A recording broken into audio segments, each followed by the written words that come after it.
Oh, hey. Welcome back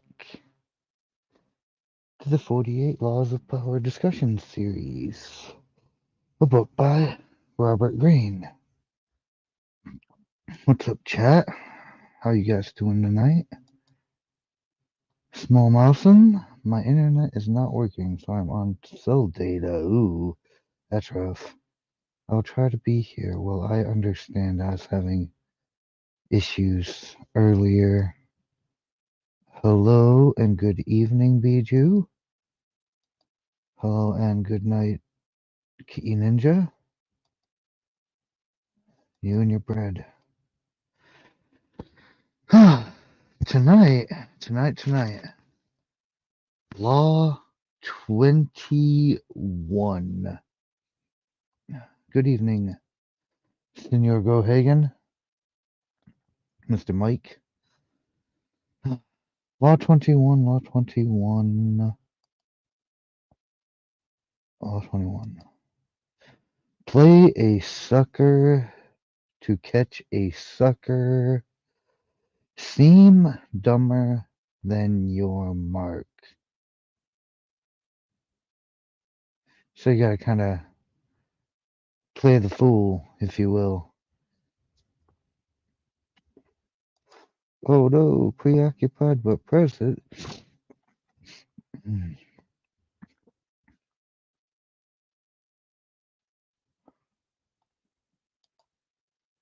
Preoccupied but present. Yeah, I don't get it either, Cat Ninja. I can't think of anything either. Well, I mean, I can think of something I dislike about chats, but I'm not going to get into it right now. YouTube can't fix it anyway, so the chat would have to fix itself for that to happen. I'm not sure what you're talking about with this law.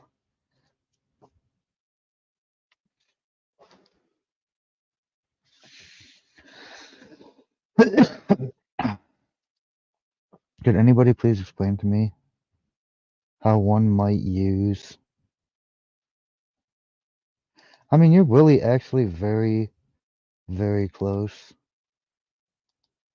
with this statement, Bijou. Very close indeed. It's something very much like that.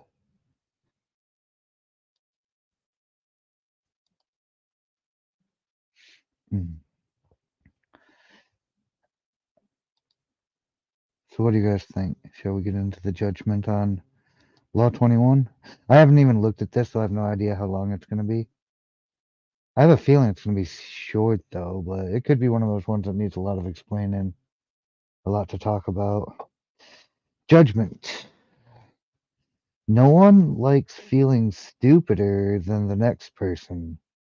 The trick, then, is to make your victims feel smart.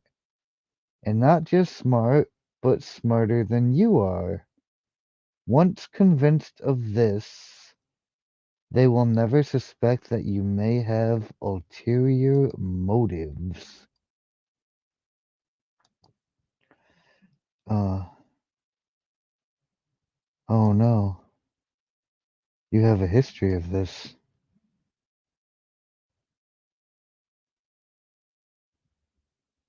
Woo woo, it's Juju.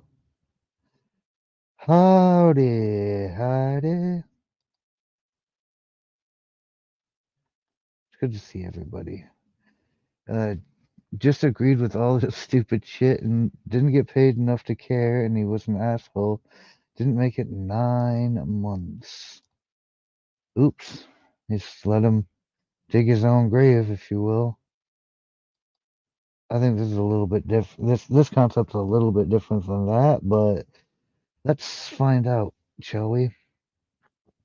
In the winter of 1872, the U.S. financier Asbury Harpending was visiting London when he received a cable. I think that's like a telegram or something. A diamond mine had been discovered in the American West. Oh, hot diggity dog. The cable came from a reliable source, William Ralston, owner of the Bank of California. But Harpending nevertheless took it as a practical joke, probably inspired by the recent discovery of huge diamond mines in South Africa. True, when reports had first come in of gold being discovered in the western United States, everyone had been skeptical, and those had turned out to be true. But a diamond mine in the West? Harpending showed the cable to his fellow financier, Baron Rothschild, one of the richest men in the world, saying it must be a joke. The Baron, however, replied, "Don't be too sure about that. America is a very large country. It has furnished the world with many surprises already. Perhaps it has others in store." Harpending promptly took the first ship back to the U.S. This has got to be a joke. At the same time, I'm gonna go chase it down, find out what they're talking about.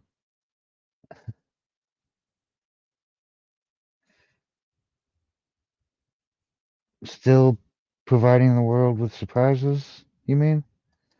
Because it do be doing that. Several, like, hundreds of years later. Hundreds of years later. Now, there is nothing of which a man is prouder than of intellectual ability, for it is this that gives him his commanding place in the animal world. I love the typos in this thing, they're just great. It is an exceedingly rash thing to for anyone see that you are decidedly superior to him in this respect, and to let other people see it too. Hence, while rank and riches may always reckon upon defer this says white rank and riches. That's how racism may always reckon upon deferential treatment in society.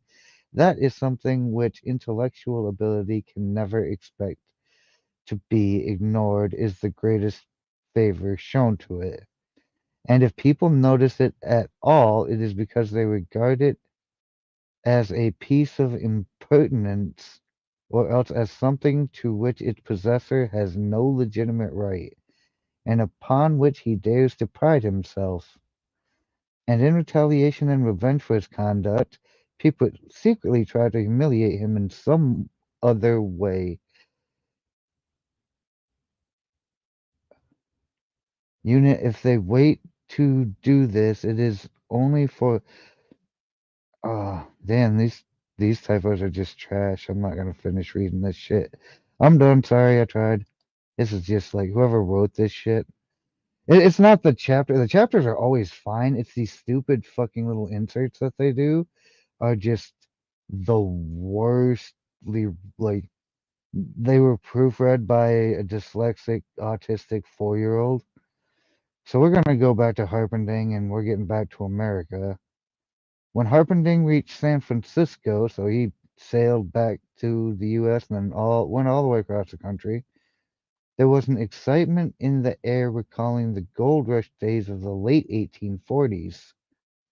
Two crusty prospectors named Philip Arnold and John Slack had been the ones to find the diamond mine. They had not divulged its location in Wyoming, but had led a highly respected mining expert to it several weeks back, taking a circular route so he could not guess his whereabouts. Once there, the expert had watched the miners dig up diamonds. Back in San Francisco, the expert had taken the gems to various jewelers, one of whom had estimated their worth at $1.5 million. Holy shit.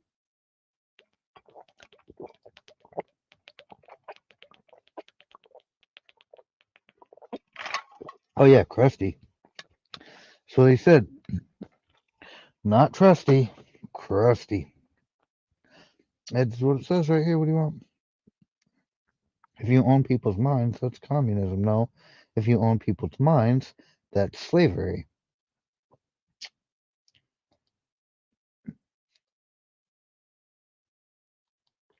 There's a difference.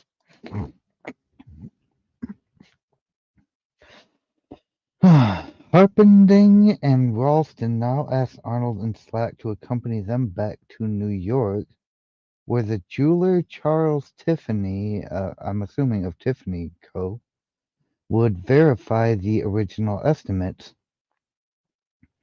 The prospectors responded uneasily. They smelled a trap. How could they trust these city slickers? What if Tiffany and the financiers managed to steal the whole mine out from under them?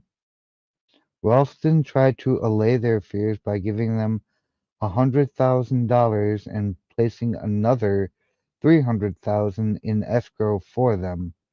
If the deal went through, they would be paid an additional $300,000.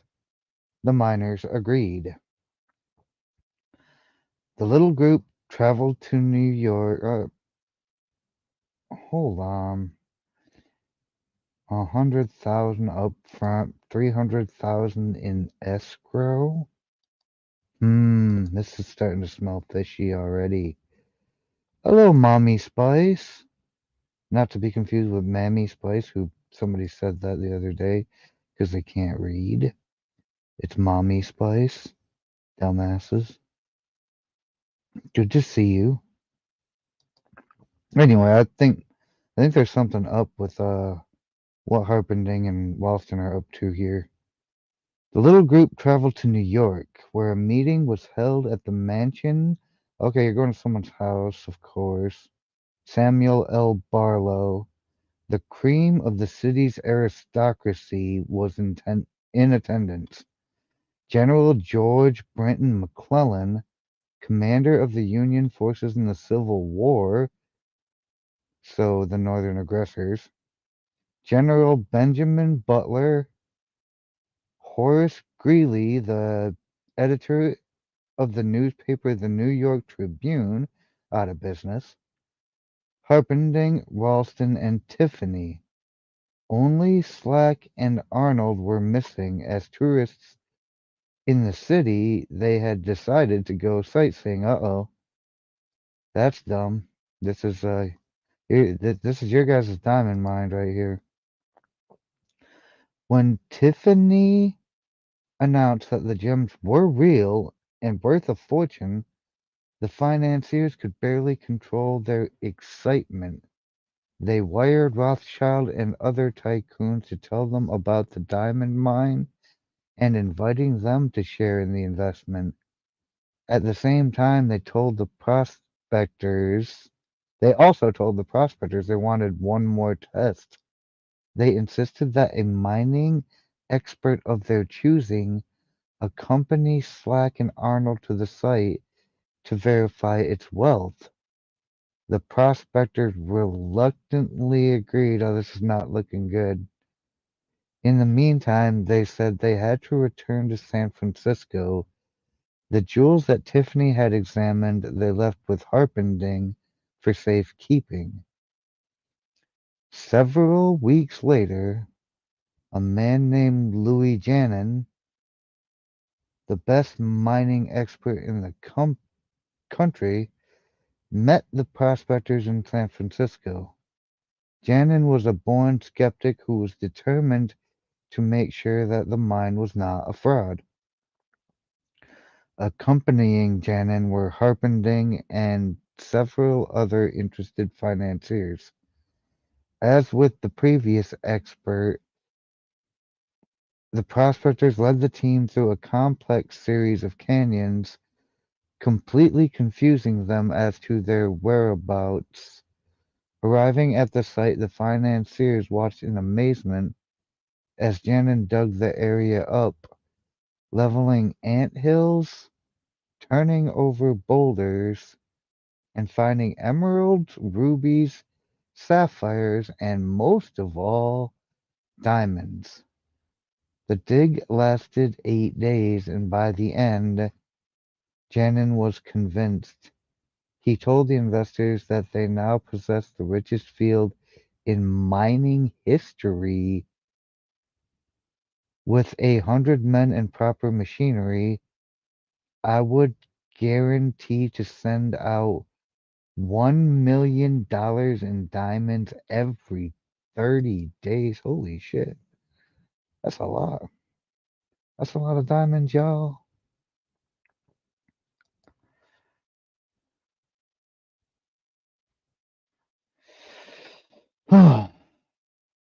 Returning to San Francisco a few days later, Ralston, Harpending and Company acted fast to form a $10 million corporation of private investors.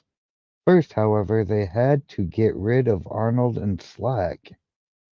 That meant hiding their excitement. They certainly did not want to reveal the field's real value, so they played possum. Oh, see, they're gonna try to screw these guys out of the deal. Who knows if Janin is right, they told the prospectors. The mine may not be as rich as we think. This just made the prospectors angry. Trying a different tactic, the financiers told the two men that if they insisted on having shares in the mine, they would end up being fleeced by the unscrupulous tycoons and investors who would run the corporation. Better, they said, to take the 700,000 already offered, an enormous sum at the time, and put their greed aside. Psh, bitch, what about your greed? You're literally telling me to take this settlement because of your own damn greed. Get your greed out of here.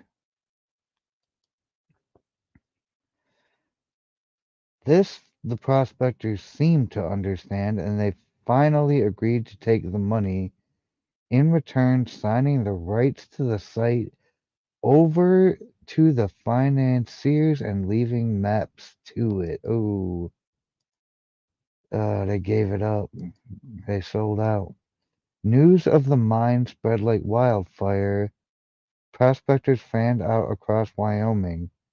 Meanwhile, Harpending and Group began spending the millions they had collected from their investors, buying equipment, hiring the best men in the business, and furnishing luxurious offices in New York and San Francisco.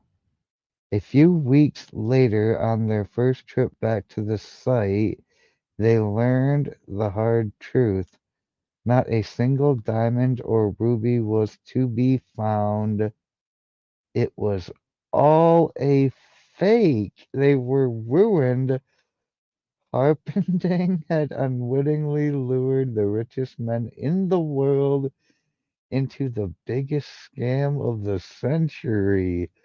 Wow, well, that's 100% how I didn't see that going. Did anybody else see, like, all the big banker guys getting fucked over in this one? Oh my goodness. Oh, cheers. Cheers, my goodness.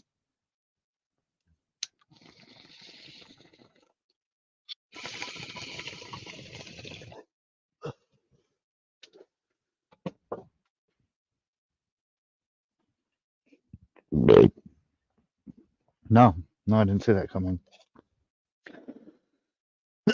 Oh, that's funny though, because These bankers wanted to screw these guys over, and we're more than happy to do so.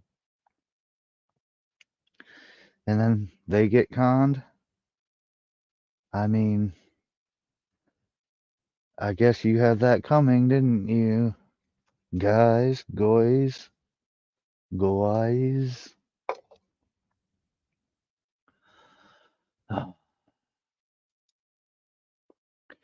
Interpretation. Arnold and Slack pulled off their stupendous con not by using a fake engineer or bribing Tiffany. All of the experts had been real. All of them honestly believed in the existence of the mine and in the value of the gems. What had fooled them all was nothing else than Arnold and Slack themselves. The two men seemed to be such rubes, such hayseeds, so naive that no one for an instant had believed them capable of an audacious scam. The prospectors had simply observed the law of appearing more stupid than the mark, the deceiver's first commandment. They got played. Yeah, rube. That's a good word, isn't it? Yeah, they thought they were the dummies in this one, but they all been had. You done been had. And not hundreds either. You've been had for hundreds of thousands. Hey, Shalomania. What is up, Nigo? How are you doing?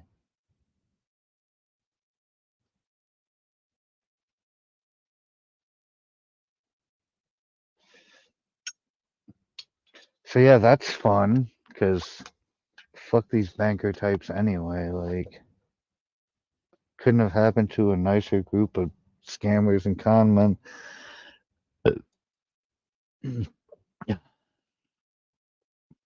The logistics of the con were quite simple. Months before Arnold and Slack announced the discovery of the diamond mine, they traveled to Europe, where they purchased some real gems for around $12,000, part of the money they had saved from their day as gold miners. Then they salted the mine with these gems, which the first expert dug up and brought to San Francisco. The jewelers who had appraised these stones, including Tiffany himself, had gotten caught up in the fever and had grossly overestimated their values. Then Ralston gave the prospectors $100,000 as security, and immediately after their trip to New York, they simply went to Amsterdam, where they bought sacks of uncut gems before returning to San Francisco. The second time they salted the mine, there were many more jewels to be found. Oh my goodness. So they used their own money to scam them out of even more. The effectiveness of the scheme, however, rested not on tricks like these, but on the fact that Arnold and Slack played their parts to perfection. On their trip to New York, where they mingled with millionaires and tycoons, they made up their clodhopper image, wearing pants and coats a size or two too small, and acting incredulous at everything they saw in the big city. No one believed that these country simpletons could possibly be conning the most devious, unscrupulous financiers of the time. So basically, the con men. And once Harpending, Ralston, and even Rothschild accepted the mine's existence.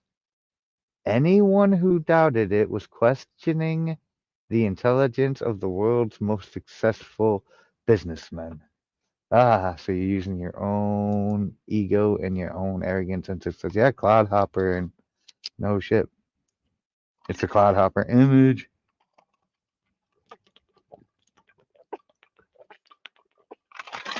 Ah, water.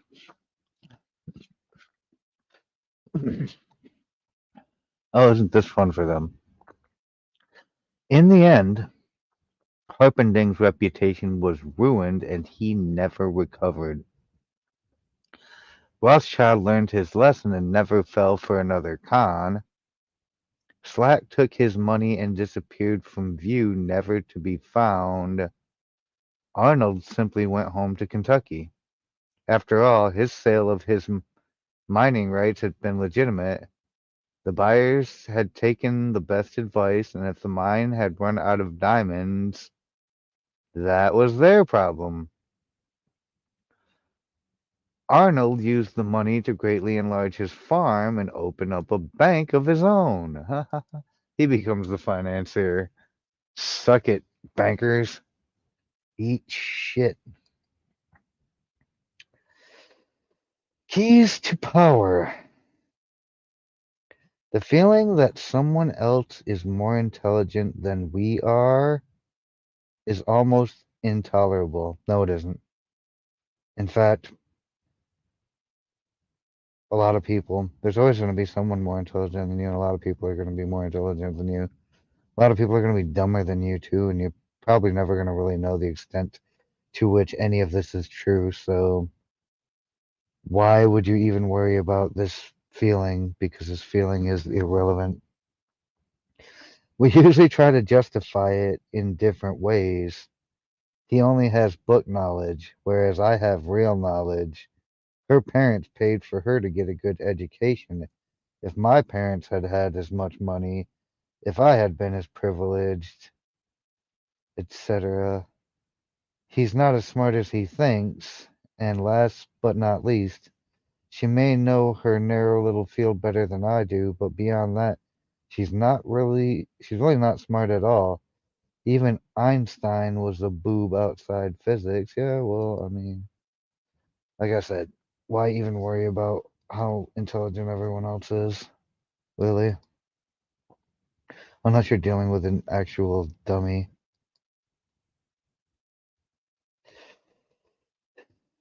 Given how important the idea of intelligence is to most people's vanity, it is critical never inadvertently to insult or impugn a person's brain power. I don't know. Somebody's a fucking idiot. Probably gonna tell them they are. That is an unforgivable sin. No, it isn't.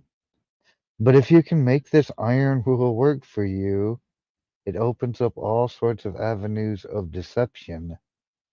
Subliminally reassure people that they are more intelligent than you are, or even that you are a bit of a moron, and you can run rings around them. I don't know how to fake stupid. I'm around a lot of stupid people and I still can't fake it. The feeling of intellectual superiority you give them will disarm their suspicion muscles. I guess you gotta be like super intelligent to be able to fake being that dumb. In 1865, the Prussian Chancellor Otto von Bismarck wanted Austria to sign a certain treaty. The treaty was totally in the interests of Prussia and against the interests of Austria, and Bismarck would have to strategize to get the Austrians to agree to it. But the Austrian negotiator, Count Blome, was an avid card player. His particular game was Quinzy, and he often said that he could judge a man's character by the way he played Quincy.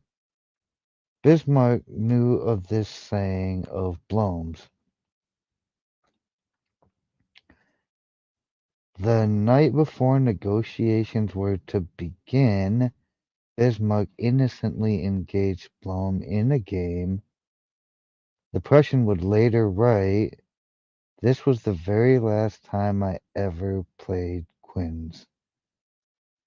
I played so recklessly that everyone was astonished. I lost several thousand thalers, the currency of the time, but I succeeded in fooling Blom, for he believed me to be more venturesome than I am, and I gave way. Besides appearing reckless, Bismarck also played the witless fool, saying ridiculous things and bumbling about with a surplus of nervous energy." So he's going full act here, I guess. I don't know. Like, this seems like a terrible idea to overplay it, especially like they're gonna, I don't know, like, I would probably feel something was suspicious here myself, but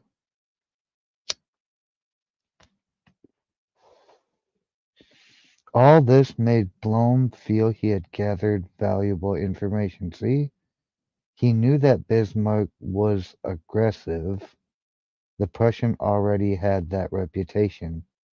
And he knew, and the way he played had confirmed it. And aggressive men, Blom knew, can be foolish and brash. Accordingly, when the time came to sign the treaty, Blom thought he had the advantage. A heedless fool like Bismarck, he thought, is incapable of cold-blooded calculation and deception, so he only glanced at the treaty before signing it. He failed to read the fine print. As soon as the ink was dry, a joyous Bismarck exclaimed in his face, "Well, I could never have believed that I should find an Austrian diplomat willing to sign that document." The Chinese have a phrase, masquerading as a swine to kill the tiger. Oh, this refers to an ancient hunting technique in which the hunter clothes themselves in the hide and snout of a pig and mimics its grunting. The mighty tiger thinks a pig is coming his way and lets it get close, savoring the prospect of an easy meal, but it is the hunter who has the last laugh. No. Fuck that. Nope. Sup, frog? So yeah, if you're out hunting fucking tigers in the ancients, uh, letting it get close, probably not a good fucking idea. It's a tiger. Masquerading as a swine works wonders on those who, like tigers, are arrogant and overconfident. The easier they think it is to prey on you, the more easily you can turn the tables because they will be sloppy and reckless, and they will underestimate you. This trick is also useful if you are ambitious, yet find yourself low in the hierarchy. Appearing less intelligent than you are, even a bit of a fool, is the perfect disguise. Look like a harmless pig and no one will believe you harbor dangerous ambitions. They may even promote you since you seem so likable and subservient. Claudius, before he became Emperor of Rome, and the Prince of France, who later became Louis VIII, used this tactic when those above them suspected they might have designs on the throne. By playing the fool as young men, they were left alone when the time came for them to strike and to act with vigor and decisiveness. They caught everyone off guard. They've been trapped.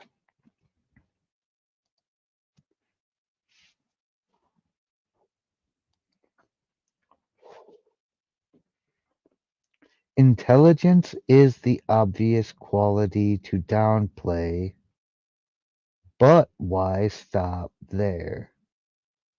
Taste and sophistication rank close to intelligence on the vanity scale. Make people feel they are more sophisticated than you and their guard will come down. As Arnold and Slack knew, an air of complete naivete can work wonders. Those fancy financiers were laughing at them behind their backs, but who laughed loudest in the end? Okay, y'all, just in case you were wondering, I'm much stupider than all of you are, and you guys are the smartest, most sophisticatedest chat that ever chatted in the YouTubes, and I'm glad to have all you geniuses around. In general, then, always make people believe they are smarter and more sophisticated than you are. They will keep you around because you make them feel better about themselves. And the longer you are around, the more opportunities you will have to deceive them.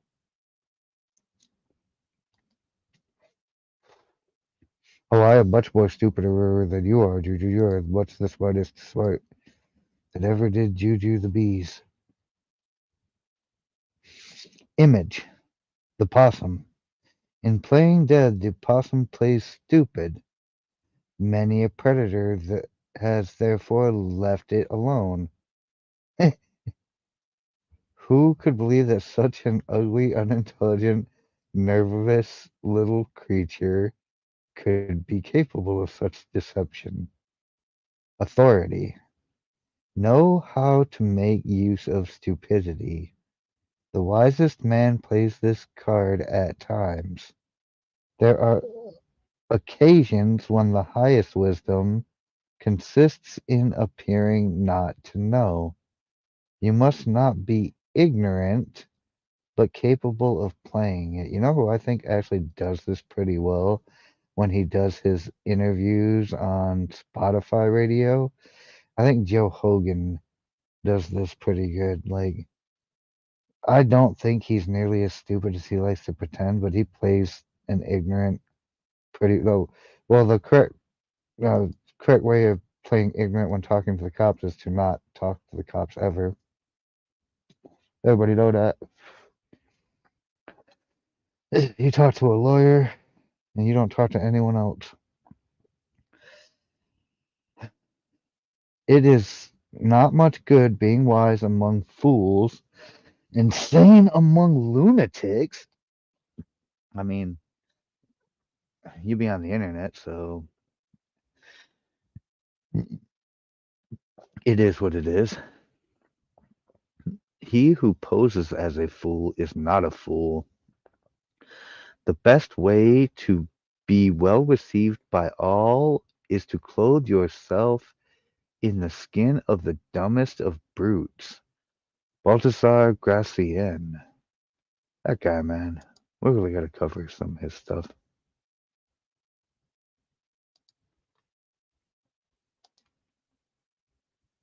Oh, wow. We're to the reversal already. This one is way actually short. Like, super actually short. But yeah, I mean, that's a pretty good example of like people who manage to play dumber than they actually are. Like Joe Rogan's a good example. Everyone in Congress, I don't know if they're playing dumb or if they're actually as dumb as they appear. I want to think that these people can't possibly be that stupid, but then I watched like the news and shit. And then I'm like, oh my goodness, they're just stupid. So, like, when would it seem, I can't imagine what a reversal would be here, because when would it seem like pertinent to make someone feel dumber than you? Like, that doesn't seem like that's going to be useful. Reversal. To reveal the true nature of your intelligence rarely pays. Yeah, see, I didn't figure that there was going to be much to be said about the reversal here. You should get in the habit of downplaying it at all times. Unfortunately, if people inadvertently learn the truth, that you are actually much smarter than you look, they will admire you more for being discreet than for making your brilliance show. At the start of your climb to the top, of course, you cannot play too stupid. You want to let your bosses know in a subtle way that you are smarter than the competition around you, but not smarter than them. As you climb the ladder, however, you should try to some degree dampen your brilliance. So don't outshine the master. That goes all the way back to law number one. Never outshine the master.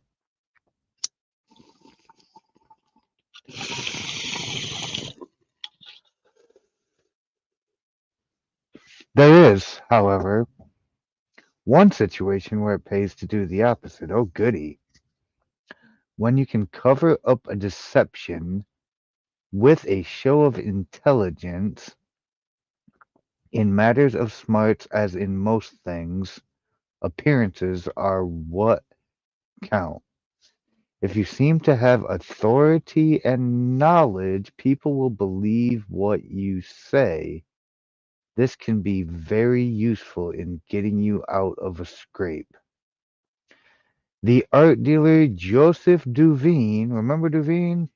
We are talking about Duveen again. I think my man Robert Greene likes Joseph Duveen. Was once attending a soiree at the New York home of a tycoon to whom he had recently sold a Durer painting for a high price. Among the guests was a young French art critic who seemed extremely knowledgeable and confident. Wanting to impress this man, the tycoon's daughter showed him the Durer, which had not yet been hung. The critic studied it for a time, then finally said, "You know, I don't think this Durer is right." He followed the young woman as she hurried to tell her father what he had said, and listened as the magnate, deeply unsettled, turned to Devine for reassurance. Duveen just laughed. "How very amusing," he said. "Do you realize, young man, that at least 20 other art experts here and in Europe have been taken into and have said that this painting isn't genuine? And now you've made the same mistake." His confident tone and air of authority intimidated the Frenchman, who apologized for his mistake. So he just disregarded him.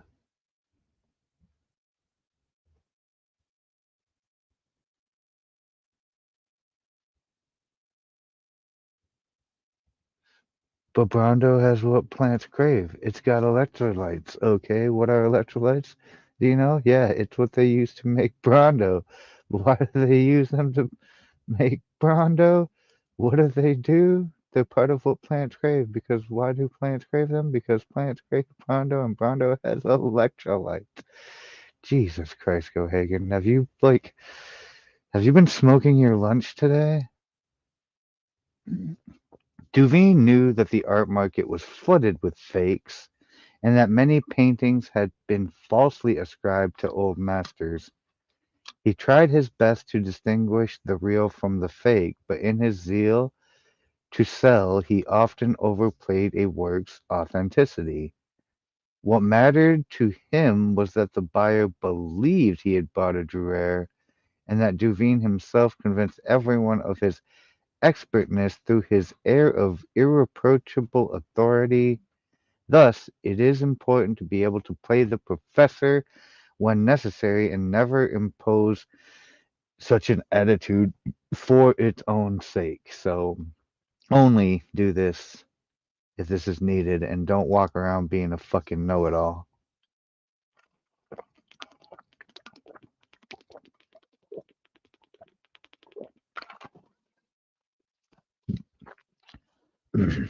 I think that's a. Yep, that was a short one, guys.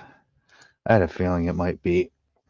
And after the grinder of a session that we had on Monday, that doesn't necessarily bother me too much. So I hope everyone took away the real important point here of be appearing stupid, but not actually be. Makes as much sense as COVID ever did. Yeah, it was short. Like there was not a whole lot to it, and not a whole lot of like really much to unpack. Like I still to this day have a hard fucking time like trying to act like a stupid. Like I don't know, maybe I am stupid. I don't know, but I feel like this is a much larger challenge than one might imagine. At least for me personally. So this is probably not one of the laws that I would ever try to make too damn much use of because it's just not going to work out so well for me specifically. Or is that just how I play stupid by acting like I can't play stupid? Hmm. Who knows? Who knows? Ah. So, any questions, concerns, emotional outbursts on the real extra short one?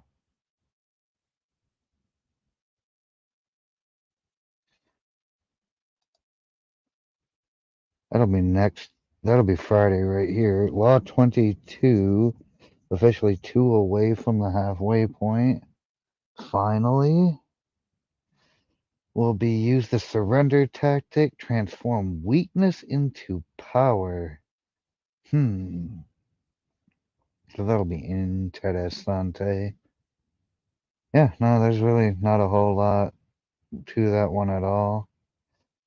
I think maybe like if that one were left out of the book completely, we probably wouldn't have lost too damn much value. But I guess if you're gonna con people, and I'm not recommending that you do, uh, don't buy diamond mines from Cat Ninjas, or buy diamond mines exclusively from Cat Ninjas. Who's to say? Who's to say it's not the best idea ever? I'm in as well, Cat Ninja. Just let me know the details, and I'll I'll be wiring 100,000 later. The probably tomorrow. But anyway, yeah, noon Eastern time on Friday. Law 22. Learn how to speak French. I mean, use the surrender tactic. I mean, speak French. So I look forward to seeing all of everybody there. And I hope all of you have a wonderful rest of your night wherever you lurk about on the internet. Be safe out there. If anyone ever tells you they're with the government and they're here to help, be terrified. And I'll catch you all Friday. Take care. Go Hagen, Bijou, Cat Ninja, The Lurking Heidi's, and Mousens of the world. Have a good one, y'all.